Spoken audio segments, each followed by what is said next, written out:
Hi everybody, welcome to LSSL 5385, Literature for Young Adults for the Fall 2015 semester. My name's Terry Lassane, and I'm the instructor for the course.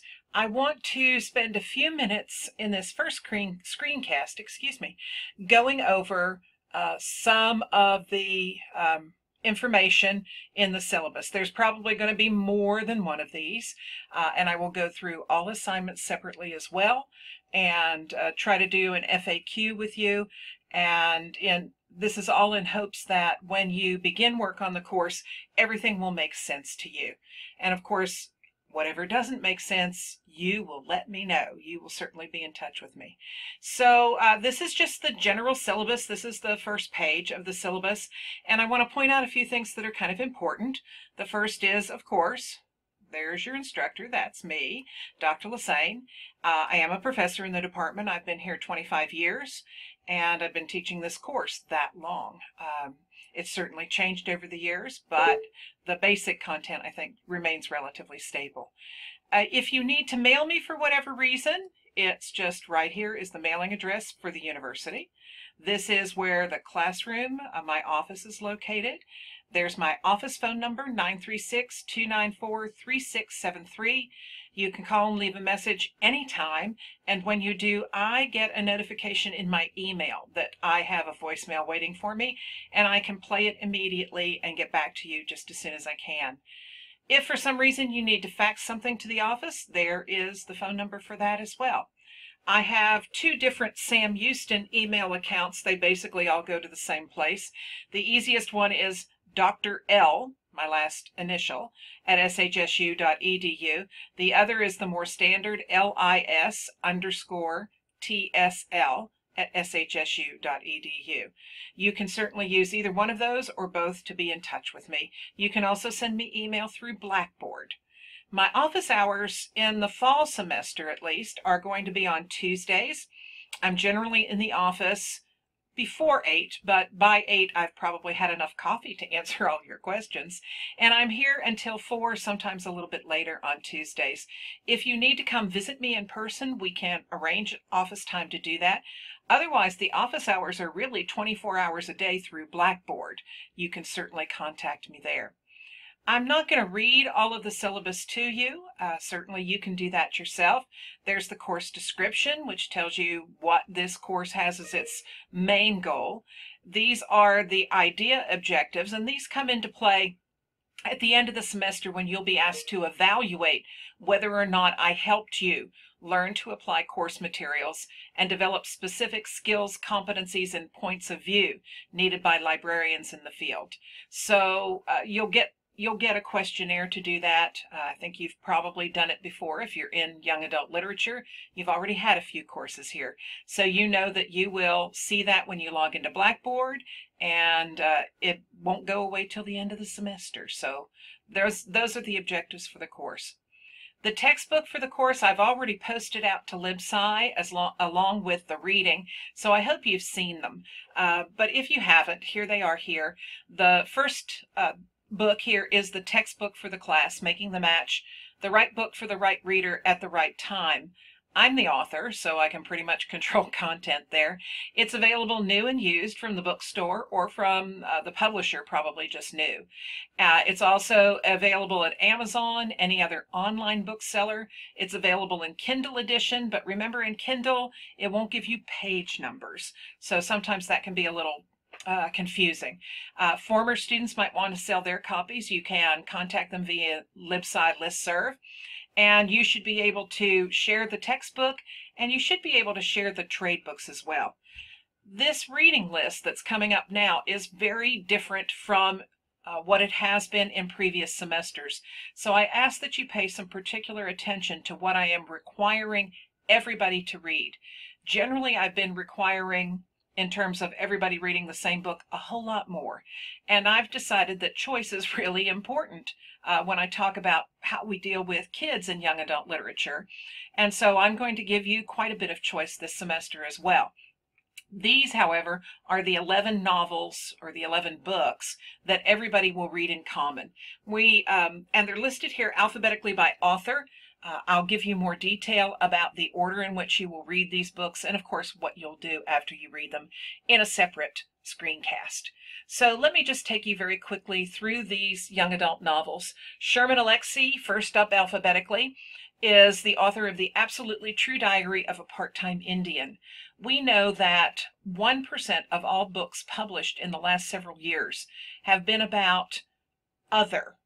Don't you just love that term, other, which means not Caucasian, not African American, not Hispanic, not Asian, but other. And that includes Native American. And that's just not enough, because we need to show kids there's a larger world out there. So you will read this absolutely hysterical but also poignant story of basically Sherman Alexie growing up, a Native American who goes off the reservation to go to school and discovers that he's the token Indian. He's the only one in his school, and that causes some problems of its own. I love Sherman Alexie. He was a National Book Award finalist for this book, and it was truly well deserved. The next book up on the list is Laurie Halse Anderson's Speak. It has won lots and lots and lots of awards, and is certainly a book that I think still is relevant to teens today, even though if you look at the copyright of the book, 1999, that's kind of old by young adult standards. But we are going to continue to look at the story of Melinda, who is raped at an 8th grade party before high school begins.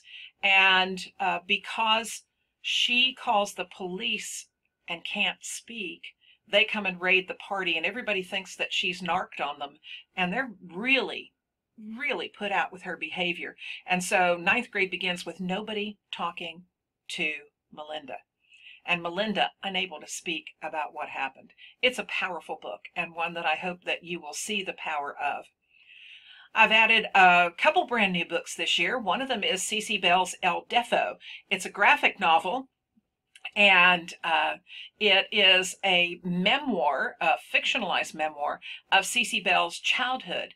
She grew up having to be fitted for hearing aids and an amplifier because she was not doing well in school, and when they tested her hearing, they discovered why. And here in graphic novel form, she talks about adjusting to her hearing impairment, how kids can be incredibly cruel.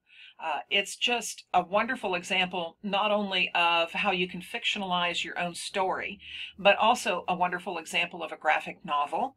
And certainly we know that kids appreciate that format, and we need to read probably a whole lot more of those kind of books. This is a Newbery Honor from 2015 as well, so certainly worth our looking at. Part of the reason, by the way, that this is here, this is one of the younger books that we'll read for this course. You'll read books for older teens as well as for younger teens. We're going to be reading Nancy Garden's Annie on My Mind, and you can look at the copyright for that and see that that book has also been around for a while. It's a book that went all the way up to the state Supreme Court because it was challenged to be removed from a school library shelf, and there was pushback on that because it's an important book. I'm happy to say it still is on the school library shelves, and I think it will continue to be. This is one of the first books that deals with LGBTQ issues, and it did it early on. If you can look at the copyright, you can certainly see that. It's an important book. I think it's a beautifully written book as well, and that's certainly why it's on the list. Alex Gino's brand new book, George, comes from Scholastic, and it is unusual in that it is the first middle grade book that deals with LGBTQ issues as well. This one is about a transgender youth, and it is a really straightforward, simple book. I don't mean simple in the terms of, there's nothing complex to deal with, but simply told story.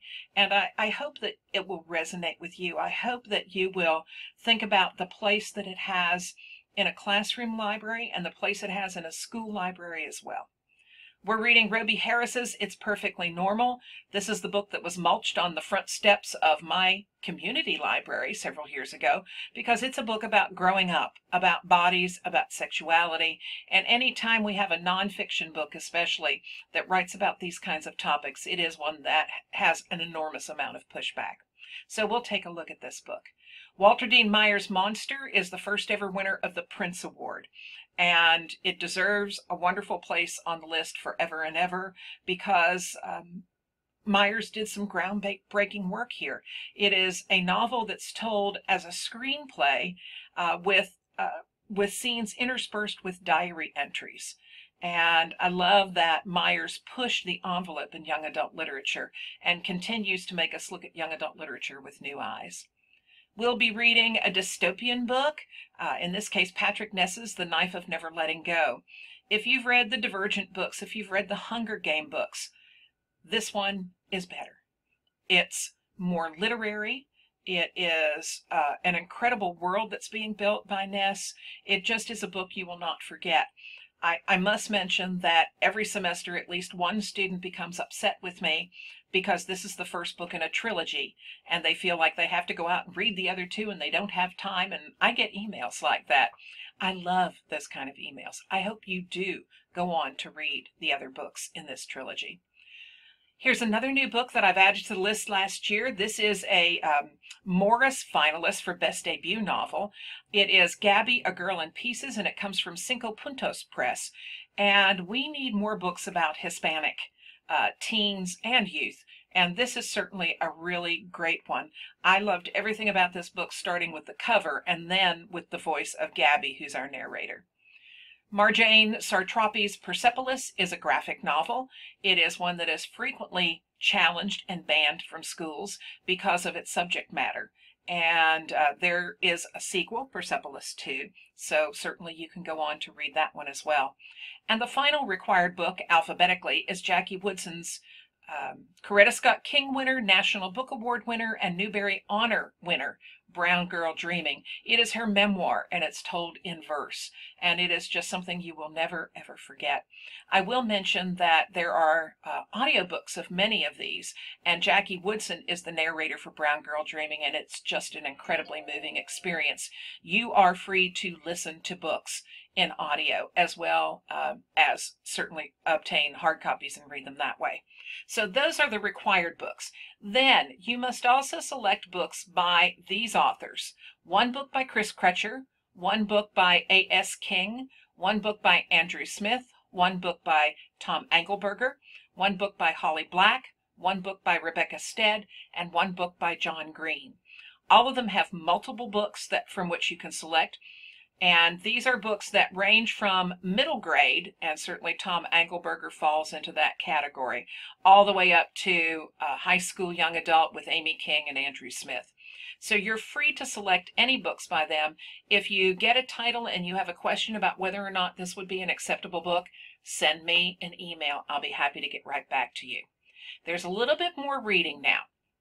7 other books of your choice for young adult readers from the following sources. And you have to use more than one of these lists. Ideally, you would have one from 7 different lists, but I'm not going to dictate that. I just ask that you do the best you can to read from a handful of the lists. So you can pick from Best Fiction for Young Adults, Quick Picks, the Prince and Prince Honor Books, Excellence in Nonfiction for Young Adults, Great Graphic Novels for Teens, the Alex Award lists, Outstanding Books for the College Bound, and Popular Paperbacks. You can access all of those lists at ala.org/YALSA, and the lists that you use have to be dated 2012 or forward, so nothing before 2012, please. And you may also use, finally, the New York Times bestseller list between June and September of this year in the chapter book category or the young adult category, however they're labeling right now, but make sure it's for an audience of 10 and up. You can listen to any of these books in audio or read them in e-format. So there's just a basic introduction. I'm going to come back with a second screencast about other things in the syllabus and about assignments and things like that. But for now, that should get you started. Welcome to class.